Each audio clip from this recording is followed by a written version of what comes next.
Welcome back to the 31 days of THORGIWEEN, and this is something that you've never seen before. We are doing something special for our 31-day long celebration of all things scary and spooky, and I had to call in a ringer.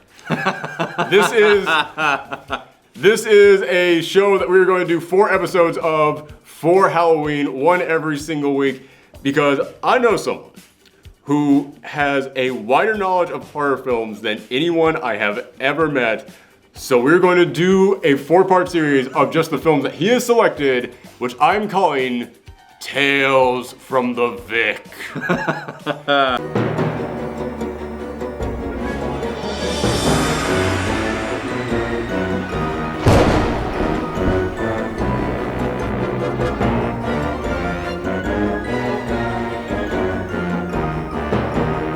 Because it sounds almost like Crypt.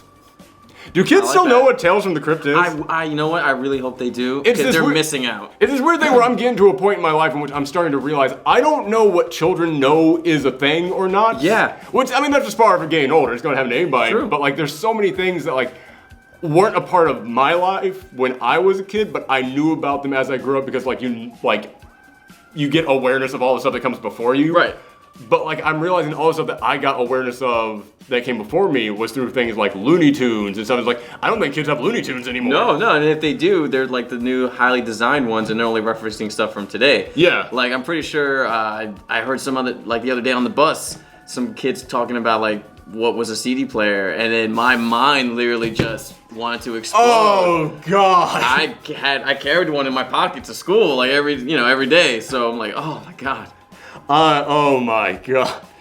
I mean, they were never good. They would skip like every step that you took, but it's not like it was that long ago, man. It's like, I knew what an 8-track player was when I was a kid. Yeah, exactly, me too. Like, I mean, I knew what it was. It wasn't around, but you knew what it was because, you see it in movies or, your parents talked about it, or like stuff like records and cassettes. Yeah. I mean, my dad still, that's a weird thing. Records have come back around. Yeah, and that's the thing, though. Vinyl is very popular these days still. Yeah. And also, like, VHS, I would say, too. I don't have good enough. VHS has such a weird cult following, too. Hey, man, it's the fact that you're holding film in your hands. It is.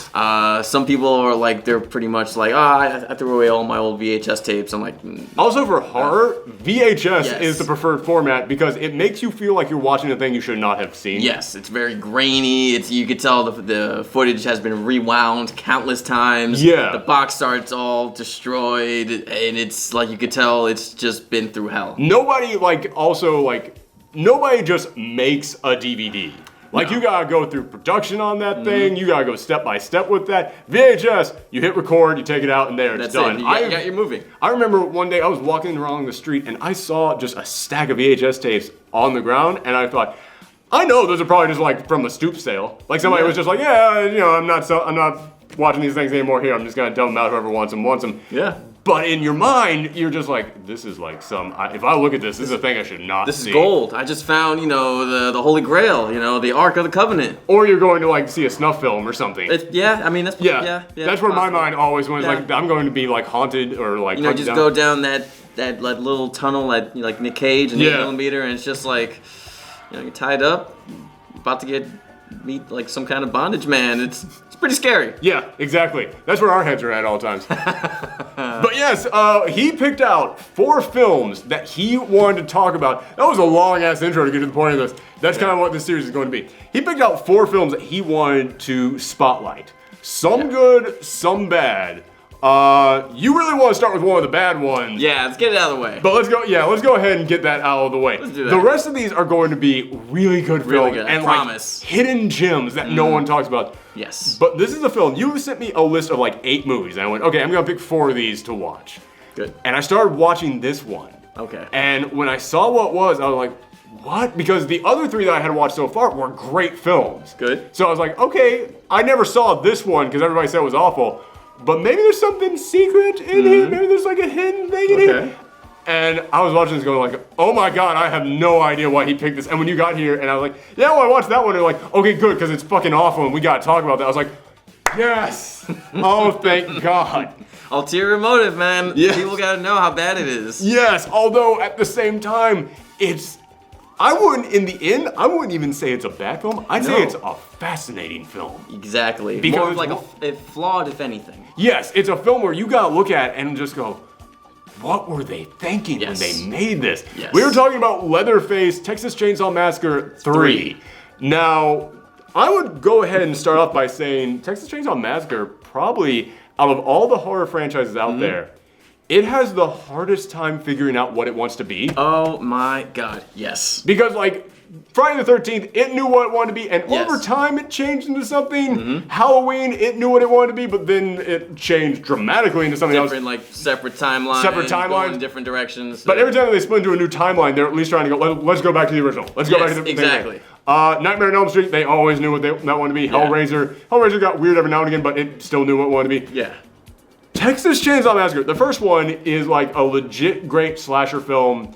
Documentary style, like, you know, like a counterculture type film that's just like more just like in your face with it, and then people think it's like this gory mess where there's very little violence in it, if at all, but it's just like so in your face, so raw and so terrifying, and so like 70s grindhouse kind of horror, because it's just dirty. Like, you look at that as like, this is why we have people like Rob Zombie. Like, they went through puberty watching this film. To coin a term of a friend of mine, it's a hick horror.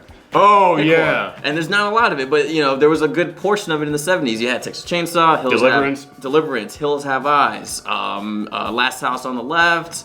You had all these, you know, these Don't Go in the Woods Alone.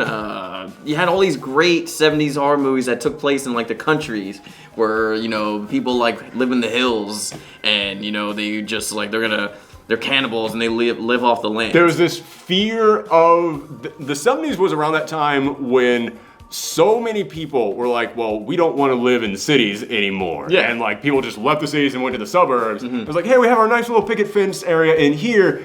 And people were, like, still kind of afraid of the cities, but that was for, like, crime. So if you watch, like, a lot of movies from the 70s set in, like, New York looks like it's the 9th level of hell. Death Wish. Yeah, oh, gosh. But these are a bunch of people who, they grew up in the cities, moved to the suburbs, they have never been to the country. So that is the Wild West of them. Yes. Yeah, so that's exactly where a lot of those films came from. And I love the fact that they started doing these things where it broke their sense of hope, their sense of like, oh, nothing's gonna happen here. And then you get like Halloween, where it's just like there's just this guy walking around this, you know, your local suburb, all these houses, just killing babysitters randomly. That's the thing that makes the original Halloween so great, and I don't know if people who don't know the history of it really are going to get that impact. But yeah, in the 70s, suburbs was the safe zone. You get there and nothing's gonna hurt you. There's no crime, no nothing, and then nah, man, it's come right to your front door. But as for Texas Chainsaw Massacre, I love the first one. Yes. And I watched it actually in a class of mine for college. And as I was watching, I was like, oh, this is pretty good, but like it didn't really have that much of an impact on me until we left the class. And we left the class as the sun was coming down, so everything had this orangish glow to it, just like how the movie ends with that same orangish glow. And I was walking through the parking lot, just like, it's an okay film. I guess it's all right. I don't really know how I feel about it that much. And then someone behind me with that orangish glow revved up their motorcycle. I jumped and did like a full 360 turnaround and like went out a Homer Simpson shriek. And I was like, oh no, I like this film. It had an impact on me. Yes, that's perfect. That's great. Yeah. That's great. That's exactly that. It achieved what it was supposed to do. Exactly. It did what it had to do. But then when you get into the second film, I saw that one. I actually saw that one before I saw the first one. Oh, really? Yeah, there's a lot of horror franchises out there where I saw like a weird number before I saw the first one. Interesting. Like my very first Friday the 13th was Jason X. So I had everywhere to go up after that one. You know what? I think X was like literally the first one I actually watched in its entirety. All the other ones were in like bits and pieces or on the Spanish channel. Oh yeah. Where I don't really count because like I don't understand what they're saying, but I know what's happening. Yes. They're very simple to understand. Yeah. Oh yeah.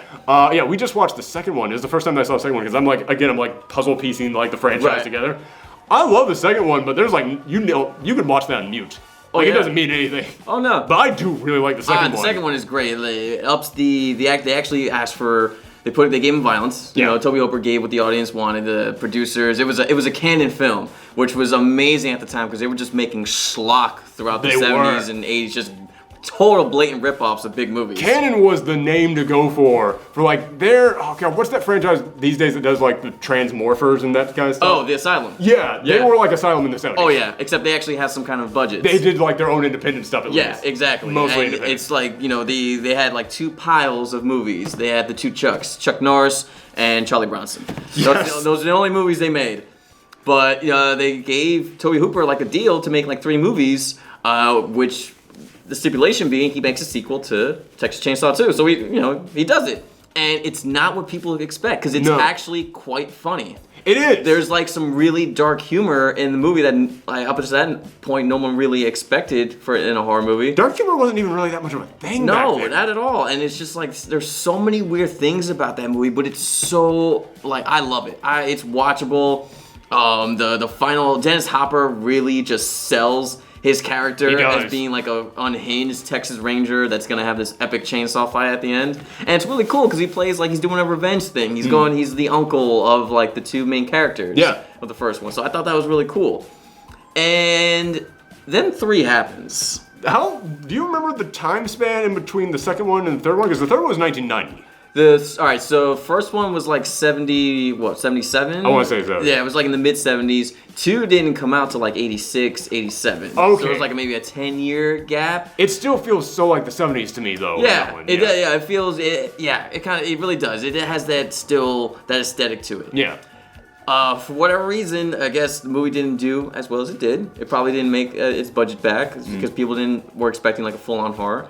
And sometime in the 90s, New Line was just they were about done with Freddy. Freddy they were gonna finish off the Freddy Nightmare franchise. This feels like a New Lines movie too. Like I didn't even know it was New Lines until you said it. I was like, oh yeah, it totally is. It was very weird. They realized they wanted a new mascot after Freddy because Freddy wasn't breaking out the money. So it's like, hey, let's try. We did it once. Let's try to revive another franchise. We made one horror hit. We could do another. Yeah. So Leatherface, Texas Chainsaw Massacre 3 was supposed to be the start of a new franchise, and I think it's the result of just too many hands in the pot. It definitely has that feeling to it, but we were talking about this before. I don't even think it's so much a bad film as it's a fascinating film. Yeah. Because it looks like no one agreed on what they wanted to do on this film. Yes. And I feel like if any of them had been given complete control, we might have actually gotten like a solid film. Yeah. I mean, it doesn't look terrible. It's well shot for its time. I was actually stunned by that. For its time, it's really well shot. It's got some pretty interesting characters. It's early Viggo Mortensen. You got Ken Fiore, Dawn of the Dead hero, showing up, playing an awesome character. But the thing is, my problem with it was that it takes forever for anything to happen. So long. Okay, what happens in this movie is that we're following these 2. Are they like a freshly married couple? Or it looks like they've been dating throughout like maybe high school and college. It's like a young they're couple. like going in separate directions, and then like she wants to like talk about it, and he's more reserved. Like, you're out of my life. I'm never gonna see you again. What do I care? They're definitely a young couple, and they're definitely going through some tough times. And this whole like thing that's about to happen to them is definitely going to like play into that. There's so many times in here in which they're freaking out, but they're also arguing like a married couple, and they're like, hold the light on the tire while I'm trying to fix it. I was like, okay, I see what's going on. Man, that part pissed me off so much. It's like, just listen to the man. How do you want him to get out of there? I can understand being freaked out by something in the woods, but the second she hears something, she never puts that flashlight back on that tire ever again. Ever. And it's like, there's no way he put that tire on it without light. Like, there's just no way. I'm sorry. No. Shell. Serious. Hurry up, Ryan. Almost there. But they're going through Texas, and they of course run into like crazy hillbillies down there, and they run into Viggo Mortensen, who is like the sheriff in there, and the sheriff seems like he's gonna be on his side. Yeah. But I knew the second I saw that dude, like, nah, he's gonna be like something. There was just something like smarmy about him that just kind of gave him away to me. Also, the fact that it looks like he dies early on, but he's like the second build actor in the whole thing. Yeah. So I was like, yeah, no. It's just weird. And then like Leatherface, the character of Leatherface himself, this time they show him as like on like a little sympathetic side. Like he's like a damaged, like mentally He's like changed. a simpleton. He's like a simpleton. Yeah. Like he's trying to learn how to read. He's taking care of his mama, and there's a little blonde girl involved somehow. Oh, don't they like hint that that's like Leatherface's kid? Yeah, it feels like that's what that is. There's a moment in which like they're talking about Leatherface basically having a child with the woman they kidnapped. And he's like, he likes them private parts. He knows what to do with them, and he makes real pretty babies. Like, they say some line like that. Right. It's like, there's only like one baby. Is that his kid? What? It's so weird. It's so weird. And just thinking about it, it's just like, and there's no background. There's nothing to give you a sense of like how does this happen? Like, it's just people just say their lines, shoot the scene. Next setup. There's nothing to connect anything, even to the originals. It really was, because also like it feels like this was the freshest of reboots because it just kind of feels like they were like, you know what? He can't possibly have any more family after the last two. Fuck it. But it's still called 3, and it starts with a crawl. Yes, it starts with a crawl, just like the first two. That says, "Here's what happened in the first 2 films." Exactly, and then just. We're gonna throw that out the window. But they even say this guy was convicted of being Leatherface and was killed in the chair, but in case he wasn't Leatherface, he's still out there. So it's like, the only way that this works is if this is a completely different dude in here. Yeah. Considering the fact that there have been 2 different origin story movies for Leatherface, it's possible he's a different guy. Yeah, I mean, they can never pick who he wants to be. It's the Sawyer, the Hewlett family, or the last one that they did, the last origin story film. That movie is awful. That was in my 10 worst movies of last year list. Yeah, look at that, another movie called Leatherface. Yes. The whole franchise has a very fucked up timeline. It's insane because it's worse than the Friday the 13th timeline, which is taking place in the future at this point. Yes. I remember the second Friday the 13th film comes out the year after the first one, and set 5 years later, it's this is going to be a problem. And then every single one of them, it's a year after, our time, but it's 5 years down the road for them. And it's you are aware eventually he's going to be fighting flying cars if you keep doing this, right? Honestly, that's why X had to happen. Because there's I remember it's the only way they could get ahead of it. It starts off in 2012 when the movie comes out in 2002. I'm like, my God, so this is how it's going to look in 2012 in about 10 years. Okay. All right, fair enough. We finally developed the technology to catch Jason. And to freeze him. And Cronenberg is a doctor. Oh, you're right. I forgot that. Yeah. Oh, man. So that was actually pretty cool. That was actually a good one. But yeah, so for this film, I will say some of the positives.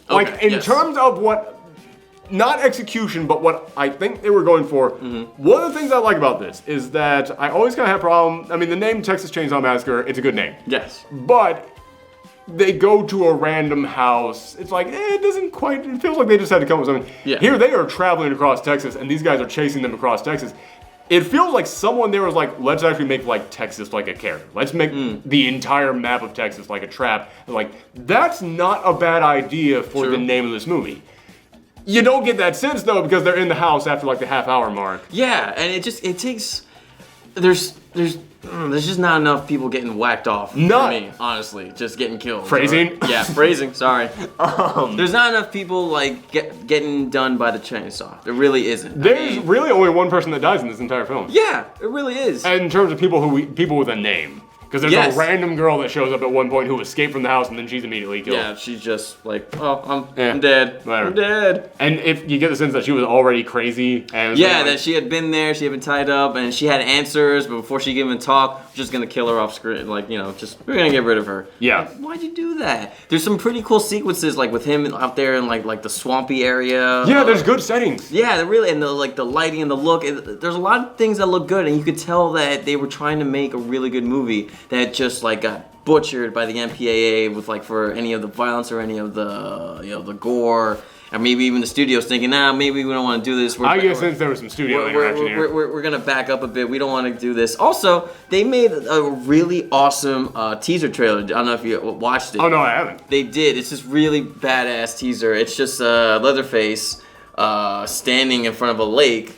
And the chainsaw that he uses in the movie comes out like friggin' King Arthur's sword. Yes, Yeah. The same thing. Excalibur. It comes out like Excalibur, and then just he grabs and lightning strikes, and it says the saw is family, and it's just Leatherface, Texas Chainsaw Massacre 3 coming this October, November. I'm like, oh, this movie's gonna be badass. I remember watching this trailer in high school before I even watched the movie, and I'm like, oh my God, is this movie good? And then I sit down and watch it, I'm like, oh no, it's not. No. It's not. It's really. But when it gets to the last half hour of the film, I actually enjoyed it. Yes. Not because it's a good movie, but because it was like, oh, let's see what's going that stuff starts actually happening. Yeah, just throw everything on the wall. I don't care. Yeah, just go for it. things actually start to happen. You know, there's a really cool scene where the main girl has her hands nailed to a chair. That's how they have her trapped. And it's like, okay, and she just like raises her hands and like a badass, just like, ah, like, yes.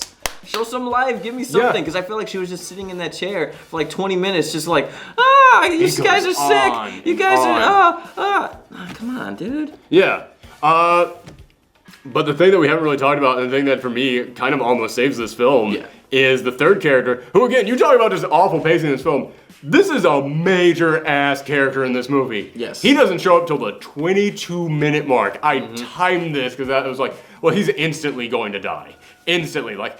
A kindly, like, tow truck guy who shows up to help them here. Yeah. And he's definitely not part of the family. No. And there's even a moment where he's trying to fix their car and he goes, I'm coming home, Lucille. I was like, oh, he's got a wife at home. He's dead.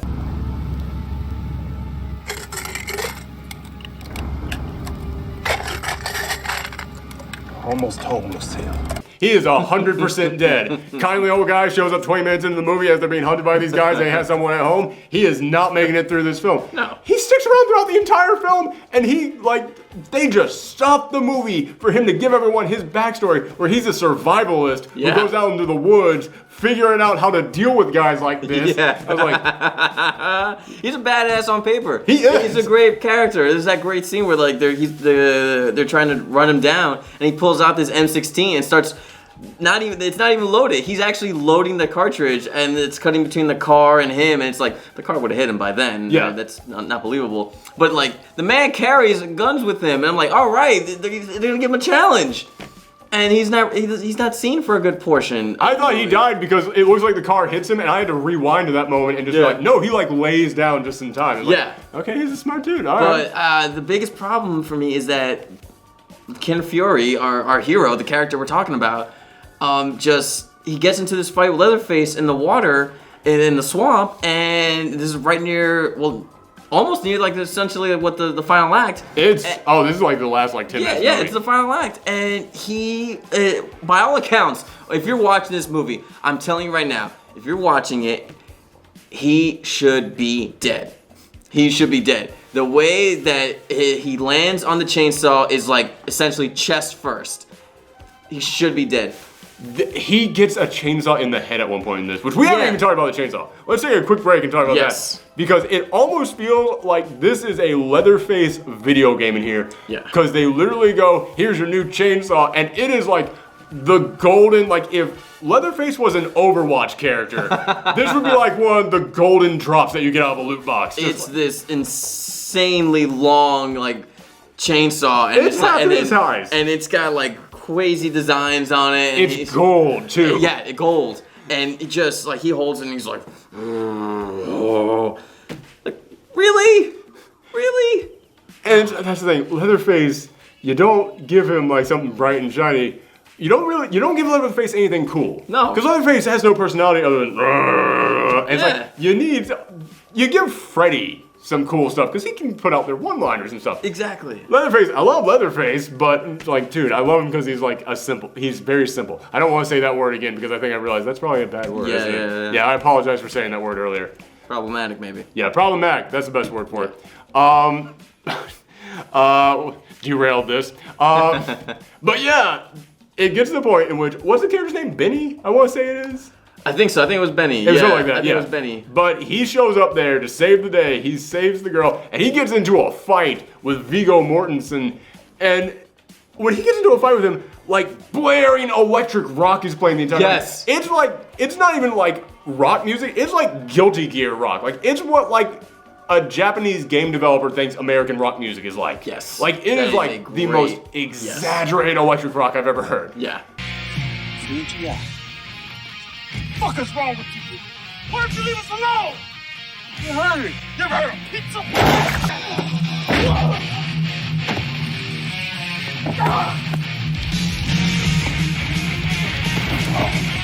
And they're fighting and they blow him up, and then he goes to fight Leatherface, and he's fighting him in the swamp, and Leatherface takes the chainsaw to his head, and you see the arm drop. And then at the end of this film, the lone survivor, she's out there, and a car pulls up, and then the car door opens, and she's like, no, no, and then he goes like, it's me, it's Benny, I'm fine, I'm safe. And he's got like one trail of blood on the side of his head. Like, you need a backstory where you say I was in a war and I got like a metal plate in my head or something. Like, I ain't buying any of this. It's the most. Oh, it's like one of the biggest errors I've ever seen in a horror film. It's the way it's shot. He's dead. It's like they shot it, the movie, where he does die. They showed it to audiences. They did not like that he was dead. Studio was like, you gotta make him live. And it's like, okay, but we're not gonna actually reshoot that water scene or to like give some kind of hint that he's alive. Yeah. We're just gonna shoot this ending scene where we're just gonna maybe edit it so it looks like he might have survived. And then shows up at the end. They get in the car. There's a family member hidden in the back seat. Like a guy from early in this film who shot Viggo Mortensen. I was like, what? Yeah. Yeah, you don't even know. Is he like connected to the family? He might be completely different. Like, or is he just like... He has his own slasher film going on over the left there. It's like, were you an excommunicated family member? Or do you just not like them? Like, or you're just... It's really weird. But yeah, she just has her hero moment with a 12 gauge and just blows him away. And then they just drive off. With some metal music playing. Yeah. No! It's terrible. I love the alternate ending better. There's an alternate ending where after she leaves the swamp, Benny does not come back. He's dead. And she's just walking down the Texas desert and she's like, you know, dazed, confused. Good movie. And just... it's very similar to the way the first one is, where she just, you know, she's a little like, just like lost. And then this cop car drives right by her, and she sees the blonde girl pop her head up, and she gives her like this sinister like smile, like, oh, you know, I'm alive, and I'm gonna probably do what my dad, we don't know, maybe, did. And I don't want to think about how that family works now. Think about. And then that's how that family tree is a circle. Ends. So and then that's how it ends. She just sees her drive away, and I'm like, that's kind of like a better ending for me. Way better, because like she's beaten, she's, you know, hurt, and then she sees this terrible creature or like family member just drive away, get away. I love it. Yeah. But unfortunately it didn't work. Also, speaking of that little girl, I will say one of the only creepy things in here is when they're in the little girl's room and then she looks down, there's just skulls everywhere. Yeah. That was actually a pretty decent, like, creepy moment. Yeah. I'll give him that one. I'm not gonna lie, one of my favorite lines is that she just looks at her, she was like, yakety yak, don't talk back. I'm like, what? That was such a weird... And she like stabbed her with a bone. Yeah. She stabs her like in the thigh with like a human bone, and then she was like, yakety yak, don't talk back. Ugh. I don't even know what that... Yeah, I was waiting at that, like, I don't think you know what that line means or how it applies to this scene. Yeah. Yakety yak, don't talk back. Oh, God. But yeah, so it's a film that I'm not mad that I watched it. No, here's the thing. No, I'm not. I could watch it again just to, you know, see what could be improved. Yeah, and it is one of those things where it's like, you can really pick and choose bits and pieces of this, go like, this actually could work in this film. Yeah. Like I said, with the whole, like, this opening of this film is boring as hell for like the first half hour of it. Oh yeah. But I looked at them, like, the idea of them driving across Texas and being chased by them the entire time. I was like, I think that would have been a Texas Chainsaw, all of Texas. I would have enjoyed that idea better, honestly. Yeah, it's like, okay, that could work. And Benny is an awesome character. I like him. Yes. Doesn't feel like they knew what they were doing with him there at the end, but yeah, it's like, I like him. There were things within the family, like little characteristics. I would have been like, all right, let's explore some of that. I dig that he had like an uncle or a brother who was into technology of some kind. Yeah, like, okay, that's... And Viggo Mortensen, like, he was kind of like a little more like like feminine, and it's like, yeah. He was like kind of like almost like the family felt like they were like kind of like ashamed of that or something. It's just like there's like little things that are probably bits and pieces from different scripts that they just shoved together and then like they sent out into the world. Which, considering that like this was their big like, we're gonna get this franchise back kind of thing, it feels like, wouldn't you like take your time with that? But yeah, that's not how studios work. Studios tend to go, we need something now. We have like 9 ideas. Like, all you gotta do is look at like everybody trying to start their own cinematic universe these days, and how often it's just throw everything at the wall, just see what sticks. Yeah. Like, all right. And we'll figure it out later. You know, it'll work itself out. Eventually, we will get a Wonder Woman. We just have to tank 3 other movies before it. Yeah, exactly. But yeah, so that was it. Our first episode of Tales from the Vic. That was the only bad one we got. Yeah, the other 3, very solid, very good movies. Pretty sure you guys might have seen them. If you haven't, then I feel bad. Most of them, especially for like the younger people out there who watch this channel, I can guarantee they probably have not seen these films. Shame. And they are like the films we're going to be talking about are some of those like, no, you need to check that. Like when the first time that I saw Evil Dead, it was like one of those friends who was just like, no, man, here's a VHS tape, yes. take that. Yeah, like that's what we're trying to do here. We're trying to be that friend of yours who has seen the weird films and just like, no, slide this one across the table. Yes, the guy at the video store that just all day just watches movies and gives out recommendations. That's the thing what we're doing. That's another one of those things that kids like don't remember is like, yeah, you go into like a comic book store, there's probably gonna be like some jerk there. Like you might get a cool comic book store. Hopefully our store was cool. Yeah. Where it's like, no, I got the cool stuff that's gonna recommended to you. But you also sometimes get like that guy who's just like, oh, you haven't seen that thing? Whatever. But back in like the 80s and 90s, that was video stores. Yes. Video stores were that all thing where you go in there and there's just some big movie buff in there, and maybe they're a jerk like, oh, that's so pedestrian and pedantic. But then sometimes you get that cool guy who's just like, oh, you like that thing? Let me show you something else that you might like that you probably haven't heard of. Like, that's what we're trying to be here. So yes, absolutely. Thank you guys very much. This is the very first time I've ever had a table here, and like, all right, thank you guys very much. Come back next time. Bye.